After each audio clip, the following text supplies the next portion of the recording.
Mėlėji, štai Saulė ir vėl apibėgo metų ratą, bet dėja jinai nesugrįžta.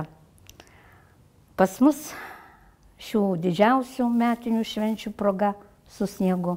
Galbūt todėl, kad ateinantis 2015 metai ožkos metai. Todėl lydi lietus, kad ožka būtų pagėrusi, jeigu nesudrios žolės paėdusi.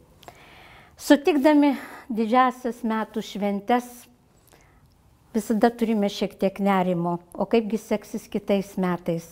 Bet visada greta tokių švenčių metu mes visi vieni kitiems linkime vilties, turėti savyje tvirtumo, tikėjimo, nes kaip vienas iš nežinomas autorius yra sakęs, nieks nežadėjo, kad gyventi bus paprasta, bet kad verta, tai tikrai.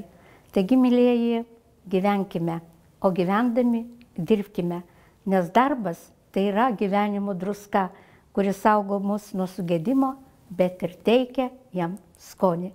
Sėsdami už šventinio stalo, linkėčiau, kad visi sulauktumėt brangiausių žmonių, apie kuriuos nuolat prisimenat ir galvojat, prisimintumėt ir tuos, kurių gal nesulauksite, bet visada žiūrėkime į ateitį, žiūrėkime į priekį ir tikėkime, kad ateinantieji metai bus dosnus visom prasmėm. Taigi laimingų, gražių švenčių, turtingų 2015 metų.